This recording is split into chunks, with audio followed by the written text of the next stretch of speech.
Today, I'll provide valuable insights on distinguishing between vocal fatigue and actual damage, recognizing serious signs of vocal stress and determining when to consult with an ENT specialist. So let's safeguard your singing future and ensure your voice remains in top-notch condition by getting started with this comprehensive vocal health guide. Sound check. Welcome back to Voice Essentials. I'm Dr. Dan, and today we're exploring a common question. How can you tell when vocal strain from singing is a red flag for your vocal health? And perhaps more importantly, when should an ear, nose and throat doctor, an ENT, come into the picture? It's a concern that resonates with singers who aspire to keep their voices in the best possible shape, and it's completely natural to seek reassurance when there's a hint of discomfort or soreness after a singing session. Caring deeply for our voices is something many of us can relate to. Sometimes you might wish you could shield it from any potential harm. This is particularly true for contemporary singers who regularly push their vocal boundaries to deliver enthralling performances. And although prioritizing vocal health is vital, some general vocal fatigue is part and parcel of regular performances. How then can you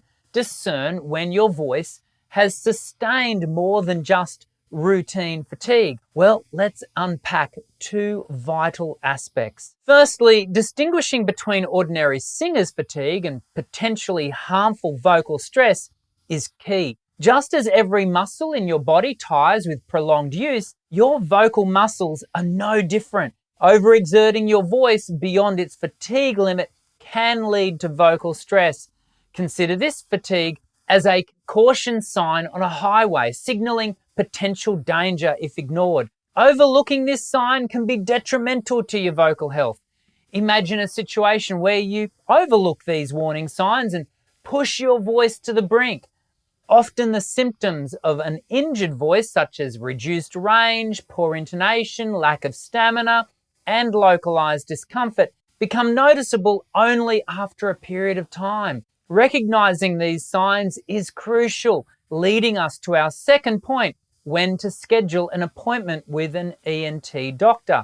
The decision to visit an ENT can be complex. Some singers rush to the ENT at the slightest hint of discomfort, while others resist, even when their vocal capacity has been compromised for a prolonged period. It's important to note that only an ENT using specialized tools can accurately evaluate your laryngeal condition. While a singing voice specialist might audibly detect vocal issues, an ENT can diagnose the exact problem, which is crucial as similar sounding vocal issues might require different treatments. So here's the crux.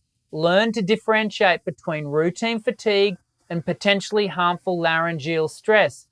Suppose your voice doesn't start to recuperate after a few days of rest.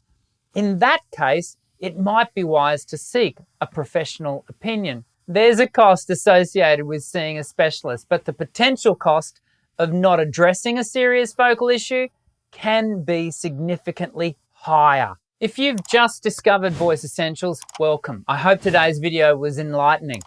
I regularly release new videos designed to enhance your voice and improve your sound. Regardless of your singing experience, I invite you to check out my channel, subscribe, and join our vibrant community of singers from around the world, all passionate about elevating their vocal performance. Remember, your voice is unique. Let's work together to keep it healthy and strong. See you in the next Voice Essentials video. Until then, I'm Dr. Dan. Sing well.